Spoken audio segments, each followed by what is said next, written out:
మన పనులను ఇంకెవరైనా చేసి పెడితే బాగుంటుందని, అన్ని శుభాలు మనకు లభించాలని మనం ఆందోళనతో ఎదురు చూస్తుంటాం. మనకి ఓ సహాయం అందేటట్టు చేయమని ప్రార్థన చేసినట్టు బహుశా ప్రతి ఒక్కరూ ఒప్పుకుంటారు. ఇంకొకరి సహాయం కోరుకోవడం మానవుడి సహజ లక్షణం. ఒంటరిగా ఉండే మానవుడు తనకు భద్రత లేదనుకుంటాడు. ఏ దేవుడైనా ఏ దేవతైనా తనకు అండగా ఉంటే బాగుండునని అనుకుంటూ ఉంటాడు. ఓ గొప్ప ఇంట్లో ఉంటున్నట్టు ఊహించుకొని ఆనందపడతాడు. కానీ తనకు ఏదైనా రావాలని అనుకునేవాడు ముందుగా తానే ఇవ్వవలసి ఉంటుంది. ఇవ్వకుండా మీరు దేనిని స్వీకరించలేరు. మీ దానగుణం మీ మనస్సును తెరచి ఉంచి మీకు కావలసిన వస్తువును మీకు ఇవ్వడానికి, సిద్ధపడ్డ వారి దానాన్ని స్వీకరించగలగడానికి తగిన పరిస్థితిని నెలకొల్పుతుంది. దానం అంటే కేవలం డబ్బుని మాత్రమే అని అర్థం చేసుకోవడానికి వీలు లేదు. కానీ మామూలుగా డబ్బునే దానంగా ఇస్తూ ఉంటాం. డబ్బుతో దేన్నైనా కొనుక్కోవడానికి వీలుంటుంది కనుక అందరూ దానినే కోరుకుంటూ ఉంటారు. ఇప్పటి పరిస్థితుల్లో డబ్బు మానవుడి కోరికలు తీర్చగల శక్తిని అందించడమే కాకుండా పస్తులు ఉండాల్సిన పరిస్థితుల నుంచి కూడా రక్షణ కల్పిస్తుంది. అప్పులను వసూలు చేయడానికి వచ్చే వ్యక్తి నుంచి రక్షణ కల్పిస్తుంది. డబ్బును దానం చేయవచ్చు, చేయాలి కూడా. కానీ కొన్ని షరతులకు లోబడే చేయాలి. హృదయపూర్వకంగా మానవ సేవ చేయడం కూడా ఓ దానంగా మనం గుర్తించాల్సి ఉంటుంది. మనం డబ్బుల్ని దానం చేయగలం, చేసే తీరాలి. కేవలం డబ్బునే కాకుండా వస్తువుల్ని, తగిన సహాయాన్ని లేక ఆధ్యాత్మికపు సానుభూతిని కూడా యోగ్యులకు దానం చేయవచ్చు. మళ్ళీ మనం చేస్తేనే తప్ప పుచ్చుకోగల స్థితికి చేరలేం. ఇవ్వడం, ముష్టి, దానం ఇలాంటి మాటల గురించి పడమటి ఖండాల్లో అనేక దురభిప్రాయాలు ఉన్నాయి. ఇంకొకళ్ళ నుంచి సహాయాన్ని అర్థించడాన్ని ఓ పెద్ద అవమానకరమైన పనిగా తలపోస్తుంటారు. ఇది సరైన ఆలోచన కాదు. ఈ భూమి మీద మనం ఉన్నప్పుడు డబ్బు మనకు పనికి వచ్చేందుకు నిర్దేశింపబడ్డ ఓ వస్తువు మాత్రమే. ఓ రాతి ఖజానాలో దాన్ని బంధింపడం కన్నా ఇతరుల మేలు కోసం ఖర్చు చేస్తూ మనం సంతోషాన్ని, ఆధ్యాత్మిక అభివృద్ధిని కూడా పొందవచ్చు. దురదృష్టవశాత్తు వాణిజ్యపరంగా మారిన ఇప్పటి ప్రపంచంలో డబ్బు ఖర్చు చేసే ఓ మనిషిని అతడి డబ్బుతో గుర్తించడం జరుగుతుంది. అతను డబ్బు ఖర్చు చేసే పద్ధతితో అతడి గొప్పతనాన్ని గుర్తించడం జరుగుతుంది. అదనంగా మెరిసే దుస్తుల్ని ధరించి ఆడంబరంగా తమ గొప్పలను నిరూపించుకునే విధంగా దానాలు చేసేవాళ్ళు ఆధ్యాత్మికవాదులు కారు, దయాగుణం ఉన్నవాళ్ళు కారు. ఇటువంటి వాళ్ళు చేసేది అర్థం పర్థం లేని ఖర్చు మాత్రమే. వీళ్ళు చేసేది దానం మాత్రం కాదు. తమ ఆధ్యాత్మికతను చాటుకోవడానికే, తమ గొప్పను ప్రదర్శించుకోవడానికే ఈ ఖర్చును వాళ్ళు చేస్తుంటారు. ఇందువల్ల కేవలం వాళ్ళ అహంకారం మాత్రమే బలపడుతూ ఉంటుంది. పశ్చిమ దేశాల్లోని వ్యక్తుల గొప్పతనాన్ని వాళ్ళు నివసించే భవంతిని బట్టి నిర్ణయిస్తుంటారు. వాళ్ళు ఏ క్లబ్బులో మెంబర్స్గా ఉన్నారో గమనిస్తారు. గొప్ప వాళ్ళు గొప్ప క్లబ్బులకే వెళ్తుంటారు కదా. ఈ లోకం నిజంగా గుడ్డిది. ఇక్కడ విలువలకు అర్థం లేదు. ఎలాగంటే ఈ మాటని మన అంతరంగంలోకి బాగా స్థిరపడేలా మళ్ళీ మళ్ళీ చెప్పుకుందాం. ఏ స్త్రీ కానీ ఏ పురుషుడు కానీ మరణించాక వైతరణి నది ఆవలి ఒడ్డుకు ఒక్క పైసాను కానీ ఒక్క సూదిని కానీ కనీసం ఆరిపోయి ఉన్న అగ్గిపుల్లను కానీ తీసుకొని వెళ్ళలేరు. మనం భూమి మీద నేర్చుకున్న విద్య, అనుభవాల సారాన్ని మాత్రమే, దయ, సంకుచిత తత్వాల సారాంశాన్ని మాత్రమే, లేదా వడపోసిన జీవిత సత్యాల్ని మాత్రమే తోడుగా తీసుకొని వెళ్ళగలం. భూమి మీద ఓ కోటీశ్వరుడు మరణాంతరం ఓ ఆధ్యాత్మిక గరీబు అవుతాడు. తూర్పు దేశాల్లోని ఇల్లాళ్లకు ప్రతిరోజు సాధు భిక్షువుల దర్శనం కలుగుతూ ఉంటుంది. వినయంగా భిక్షాపాత్రల్ని ధరించి ఈ సాధువుల ఇళ్ల ముందుకు రావడాన్ని వీళ్ళు ప్రతి సాయంత్రం చూస్తూ ఉంటారు. ఇలాంటి వారికి భోజనం పెట్టడం తమ అదృష్టంగా ఈ స్త్రీలు భావిస్తారు. ఈ ఆలోచన ఎన్నో శతాబ్దాల నుంచి ప్రాచ్య దేశాలలో జీర్ణించుకుపోయి ఉంది. పశ్చిమ దేశాల వాళ్ళు అనుకునే విధంగా ఈ సాధువులు ఇతరుల మీద పడి జీవించే పరాన్న బుక్కులు, భిక్షగాళ్ళు కారు. పనికి వెరచి పారిపోతున్న బీరువులు కారి సాధువులు. సాయంత్రం పూట ప్రాచ్య దేశాల్లో ఎలా ఉంటుందో మీకు తెలుసా? సాధువులకు అన్నదానం అత్యంత ఆనందంతో చేయడం అలవాటుగా గల భారతదేశం లాంటి ఓ దేశంలో ఓ గ్రామాన్ని ఊహించండి. కమ్యూనిస్టులు అధికారంలోకి రావడానికి ముందు కాలంలోని చైనా, టిబెట్ దేశాల్లోని గ్రామాలు కూడా ఇలాగే ఉండేవి. మనం ప్రస్తుతం భారతదేశంలో ఓ గ్రామాన్ని చూస్తున్నాం. సాయంత్రం ప్రొద్దుగుంగుతూ నీడల పొడవులు ఎక్కువవుతూ ఉన్నాయి. పశ్చిమంలో సాయం సంధ్య వెలుగులు ఆకాశాన్ని నీలి నారింజ పసుపు రంగులో నింపుతోంది. రావి చెట్ల ఆకులు గలగల శబ్దాలను చేస్తున్నాయి. హిమాలయాల నుంచి వస్తున్న చల్లటి గాలులకు అనుగుణంగా మట్టిదారి మీద నెమ్మదిగా నడుస్తూ ఓ సాధువు వస్తున్నాడు. చిరిగిన వస్త్రాలను ధరించి తన సర్వస్వాన్ని తనతో బాటు మోసుకొని కాళ్ళకి పాదుకులు, భుజం మీద వేలాడే కంబలి అతడికి పరుపుగా పనికి వస్తుంది. చిన్న చిన్న వస్తువులన్నీ అతని దుస్తుల్లోనే సర్దుకొని ఉంటాయి. కుడి చేతిలోని ఓ నిలువెత్తు కర్ర జంతువులతో, మనుషులతో పోట్లాడి ఆత్మరక్షణ చేసుకునేందుకు కాదు, నడిచే దారులన్నీ కంపను, తుప్పలను పక్కకి తోసేసుకుంటూ ముందుకు నడిచి వెళ్ళడానికి ఉపయోగపడ్డమే కాకుండా ఇంకా ఓ కాలువో నదో అడ్డు వస్తే నీళ్లు ఎంత లోతు ఉన్నాయో పరీక్షించి చూసుకోవడానికి ఉపయోగపడుతుంది ఈ కర్ర. ఈ సాధువు ఇంటి ముందుకు వచ్చి నిలబడి తన వస్త్రంలో నుంచి ఓ భిక్షాపాత్రను చెక్కతో చేయబడి ఉపయోగించి పూర్తిగా నున్నగా తయారై మెరుస్తున్న దాన్ని బయటకు తీసి తలుపు దగ్గరకు రాబోతున్నంతలోనే ఆ ఇంటి తలుపు తెరుచుకొని ఓ స్త్రీ ఆహార పదార్థాలున్న ఓ పాత్రని తీసుకొని వచ్చి తల వంచుకొని నిలబడి తన సౌశీల్యాన్ని, వినయాన్ని ప్రకటిస్తూ ఉంది. సాధువుని సూటిగా తేరిపారా చూడ్డం మర్యాద లక్షణం కాదు. సాధువు కొంత ముందుకు నడిచి భిక్షాపాత్రను 2 చేతులతోనూ పట్టుకొని నిలబడ్డాడు. ఒక చేత్తో భిక్షాపాత్రను పట్టుకుంటే ఆహారాన్ని అవమానించినట్లే. ఆహారం ఎంతో విలువైనది. 2 చేతులతోనే దాన్ని మర్యాదగా స్వీకరించాలి. భిక్షాపాత్రను 2 చేతులతో వదలకుండా పట్టుకొని ఆ సాధువు నిలబడగానే ఆ స్త్రీ పాత్రలోకి ధారాళంగా ఆహారాన్ని జారవిడిచి వెనక్కు తిరిగి ఒక్క మాట కూడా మాట్లాడకుండా, ఒక్కసారి కూడా ఆ సాధువు వంక చూడకుండా ఇంట్లోకి వెళ్ళిపోతుంది. ఓ సాధువుకు ఆహారం పెట్టడం ఓ అదృష్టంగా భావిస్తారు భారతదేశంలో. అది వారికి భారం కాదు, గొప్పవారికి తాము ఓ అప్పు తీర్చుకుంటున్నట్లు ఆలోచన చేస్తారు.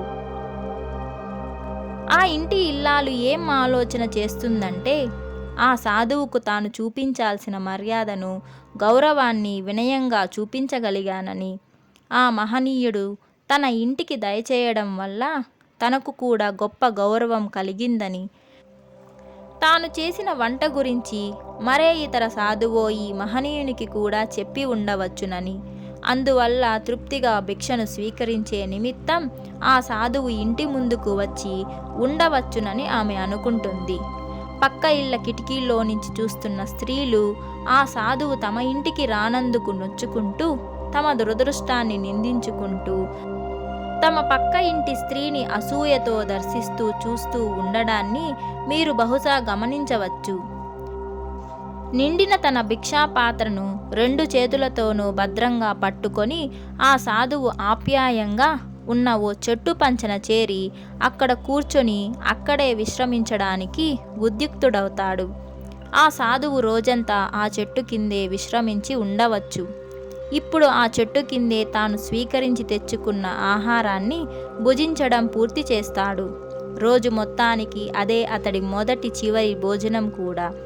సాధువులు విపరీతంగా భోజనం చేయరు.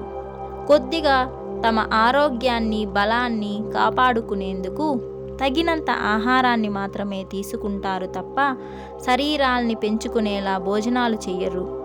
ఆధ్యాత్మికంగా అభివృద్ధిని సాధించాలంటే ఈ సాధువులాగే మితంగా తినాలి. విపరీతంగా తినేసి తమ ఆత్మని బంకమట్టితో బంధించే ప్రయత్నం చేయకూడదు. ఇప్పుడు భోజనం చేసిన ఆ సాధువు తనకు భోజనం లభించినందుకు విశ్వాసంతో తబ్బిబ్బయ్యాడని మనం అనుకునేదానికి వీలు లేదు.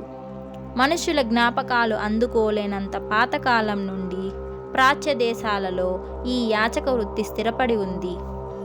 తనకు భోజనం అర్పించడం గ్రామీణులకు ఓ బాధ్యతగా, ఆ భోజనాన్ని గ్రహించడం తమకు ఉన్న ఓ హక్కుగా ఈ సాధువులు భావిస్తూ ఉంటారు. ఈ సాధువులు మామూలు బిచ్చగాళ్ళు కారు. లోకులకి వీరు బరువు కాదు. వీళ్ళు పరాన్న భక్కులు కారు. ఆ ఉదయం నుంచి ఆ సాధువు ఆ వృక్షం కిందే నివసిస్తూ కావలసిన వారికి తన సేవలను అందించడానికి సిద్ధంగా ఉండడాన్ని మనం గ్రహించాలి. కొంతమందికి ఆత్మతృప్తి కావాలి, కొందరికి ఓదార్పు కావాలి. తమ బంధువులలో ఎవరికో ఆరోగ్యం బాగా ఉండకపోవడం వల్ల కొందరికి ఓ ఉత్తరాన్ని వ్రాయించుకోవలసిన అత్యవసర పరిస్థితి ఉండవచ్చు.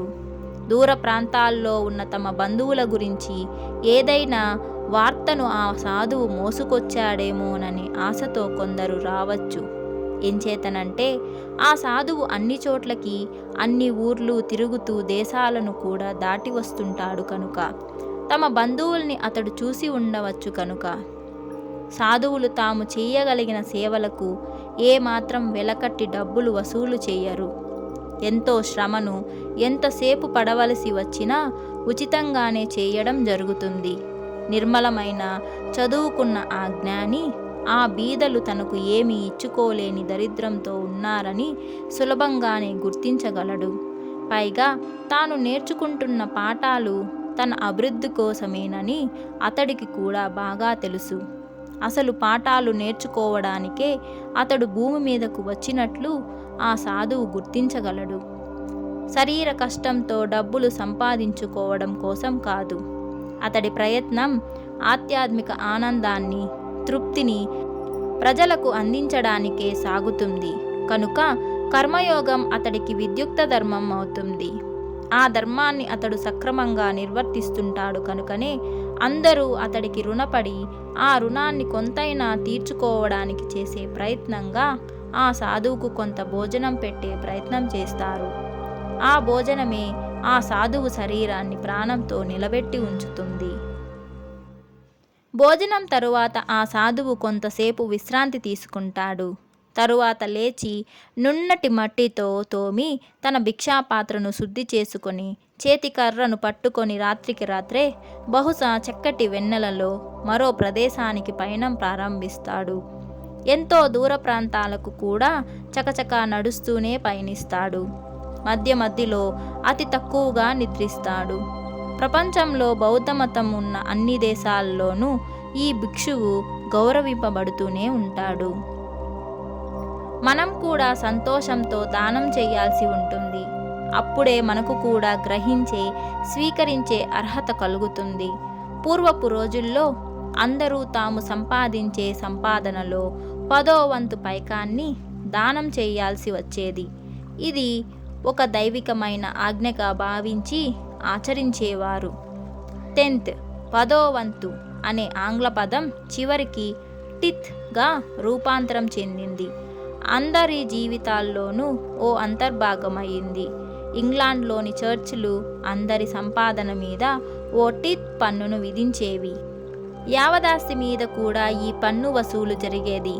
చర్చిని నిర్వహించడానికి, దాన్ని నమ్ముకొని జీవనం సాగిస్తున్న ఉద్యోగుల జీతభత్యాలకు ఈ ధనం ఉపయోగపడేది.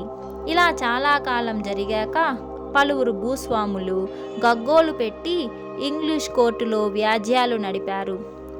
ఈ టిత్ పన్నులు తమ సంపాదనను దోచేస్తున్నాయని, తాము నాశనం అయిపోతున్నామని వాళ్ళ ఆరోపణ. నిజానికి వాళ్ళు నాశనం అవుతున్నది సంతోషంతో ఆ పన్నును చెల్లించకపోవడం వల్లనే. ఏడుస్తూ దానం చేసేదానికన్నా అసలు దానం చేయకపోవడమే ఉత్తమం.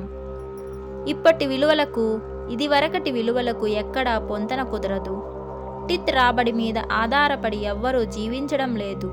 అసలు టిత్లను ఎవరూ చెల్లించడం కూడా లేదు. ఈ పరిస్థితి అత్యంత శోచనీయం.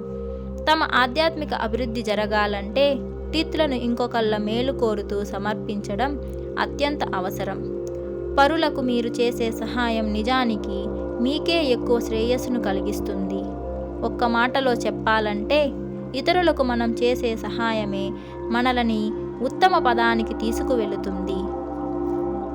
ఎటువంటి భక్తి, ఆధ్యాత్మికత తెలియని ప్రముఖ వాణిజ్యవేత్తలు కొందరు ఇతరుల మేలు కోసం తమ సంపాదనలో 10వ వంతు సంతోషంతో సమర్పించుతూ ఉండడం మాకు తెలుసు. ఇంకా స్పష్టంగా చెప్పాలంటే తమ మేలు కోసమే వారు ఆ పని చేస్తున్నారు. ఓ మత సందేశానుసారం వారు ఆ పనిని చేయడం లేదు. అత్యంత శ్రద్ధతో, కఠిన నియమాలతో నిండి ఉన్న వారి వ్యాపార ధోరణే వాళ్ళకి చక్కటి పద్ధతిని నేర్పిస్తూ ఉండి నీటి మీదకు వదిలిపెట్టబడిన బ్రెడ్ ముక్క వెయ్యింతలై వెనక్కు తిరిగి వస్తుంది అనే సత్యాన్ని వాళ్ళ లెక్కల పుస్తకాలు స్పష్టంగా రుజువు చేస్తూ వాళ్లకు ఈ దివ్య సందేశాన్ని అందిస్తోంది. వడ్డీ వ్యాపారులు, కొన్ని దేశాలలో వీళ్ళకి ఫైనాన్స్ కార్పొరేషన్ అనే పేరు కూడా ఉంది. దయాగుణాన్ని, దానగుణాన్ని కలిగి ఉంటారంటే మనం ఎవ్వరం నమ్మలేం. కానీ కొన్ని గొప్ప ఫైనాన్స్ కంపెనీలు కూడా తమ సంపాదనలో 10వ వంతు టిత్ను చెల్లిస్తూ ఉన్నాయన్న విషయం మా దృష్టికి వచ్చిందంటే ఈ టిత్ వ్యాపారం ఎంత లాభసాటి వ్యవహారమో ఒకసారి ఆలోచించండి. వ్యాపారంలో తలలు పండిపోయిన అనేక మంది ఇలాంటి దానాలు చేస్తున్నారని మాకు తెలుసు. అతీంద్రియ విజ్ఞానం ఆస్తికులకే కాదు, నాస్తికులకు కూడా సమానమైన ఫలితాలే ఇస్తుంది. ప్రకృతి ధర్మాలు అందరికీ ఒక్కలాగే వర్తిస్తాయి. ఆధ్యాత్మిక గ్రంథాలను అదే పనిగా పఠించినంత మాత్రాన ఓ వ్యక్తి ఆధ్యాత్మిక తత్వాన్ని పొందలేడు. ఉత్తినే పుస్తకాలు చదివే వ్యక్తి తాను అభివృద్ధి చెందుతున్నట్లు భ్రమపడుతూ ఉండవచ్చు. అంతే తప్ప అక్షరం ముక్కలన్నీ కూడా ఆ వ్యక్తి మెదడును చేరకుండా శూన్యంలోకే పయనిస్తుంటాయి అతని కళ్ళల్లో నుంచి. తాను ఓ దివ్యాత్మ అని ఆ వ్యక్తి తనని తాను మభ్యపెట్టుకోవడం మాత్రం జరుగుతూ ఉంటుంది. ఇంకొకళ్ళకు సహాయం చేయలేని ఇలాంటి స్వార్థ జీవులకు అభివృద్ధి అసంభవం. పరుల మేలు కోరేవాడే ఆధ్యాత్మిక అభివృద్ధిని సాధిస్తాడు. తనకు తాను సహాయం చేసుకోగలుగుతాడు. ఇంకొకరికి సహాయం చేయడం సరైన పద్ధతి అని, వియుక్త ధర్మమని, లాభసాటి వ్యాపారం కూడానని మేము పునరుద్ఘాటిస్తున్నాం. వ్యాపారం చేసే వ్యక్తికే ఈ పద్ధతిలో సహాయం లభిస్తుంది. టిత్ అంటే మనం ఇదివరకే తెలుసుకున్నట్టు 10వ వంతు అనే అర్థం. ఇదొక జీవన విధానం. ఇచ్చేవాడే పుచ్చుకోగలడు. ఈ వ్యాఖ్యలను రాస్తుంటే మరో వ్యక్తి గుర్తొస్తున్నాడు. ఈయనకి ఎంతో సహాయాన్ని, మేలును మేము అందించాల్సి వచ్చింది. డబ్బులు ఖర్చు పెట్టి మరీ హితవు చెప్పాల్సి వచ్చింది. కొంత సమయాన్ని కూడా ఈయన కోసం వెచ్చించాల్సి వచ్చింది. గొప్ప ఆధ్యాత్మిక తత్వాన్ని ఈయనకు బోధించాల్సి వచ్చింది. వరుసగా ఒకదాని వెంట మరో కష్టం. ఒకటి వెళ్ళేలోగా మరొకటి ఆయన్ని పట్టుకొని వేధించాయి. అప్పుడే విత్తనాలు చల్లబడిన పొలం మీదకు పక్షుల గుంపులొచ్చి వాలినట్లు ఈయనకి మేము దానగుణాన్ని అలవాటు చేసుకోమని ఓ సలహా ఇచ్చాం. ఈ సలహా వినగానే ఆయన మా మీద మండిపడ్డాడు. ఆయన ఎందరికో తాను చేసిన సహాయం గురించి చెబుతూ ఆ విషయాలన్నీ రుజువు చేస్తున్న వార్తాపత్రికలలోని వార్తలను కూడా ఎత్తి చూపించాడు. ప్రాంతీయ వార్తాపత్రికల్లో ప్రచురించే పద్ధతిలో దానాలు చేయకూడదని మా వాదన. ఎన్నో పద్ధతుల్లో దానం చేయవచ్చు. మన సంపాదనలో 10వ వంతు ద్రవ్యాన్ని సత్కార్యాలకు వినియోగించడం మాత్రమే కాకుండా ఇతరుల ఆధ్యాత్మిక అభివృద్ధి కోసం కూడా సహాయం చేయవచ్చు. లేదా విపత్తులో అలమటిస్తున్న వారిని అనునయ వాక్యాలతో సేద తీర్చే ప్రయత్నం చేయవచ్చు. ఆర్తులకు మనం చేసే సహాయం మనం చేసుకున్నట్లే లెక్క. ఓ వ్యాపారంలోని పెట్టుబడి అనేకసార్లు తిరిగి వ్యాపారం అభివృద్ధి చెందే విధంగానే మన దానగుణం కూడా పలుమార్లు అవృత్తమైనప్పుడే మన ఫలితాలను సాధించి గ్రహించగలిగే స్థితిని సాధించగలుగుతాం. ఇంకొకళ్ళకు మనం సహాయం చేసి తీరాలి. అప్పుడే మనకు సహాయం లభించవచ్చు. ఇంకొకళ్ళ మీద జాలి పడలేని మనకు సహాయం కావాలని అర్థించడం కూడా కేవలం హాస్యాస్పదం, అవివేకం, వృధా కూడా. అలాగే అర్హత ఇవ్వడం వల్లనే మనకు కలుగుతుంది. అందువల్ల దానగుణాన్ని అభ్యసించండి. ఎంత ద్రవ్యాన్ని దానం చేయగలరో నిర్ణయించుకోండి. ఏ సహాయాన్ని చేయగలరో నిర్ణయించుకోండి. ఏ పద్ధతిలో సహాయాన్ని చేయాలో నిర్ణయించుకోండి.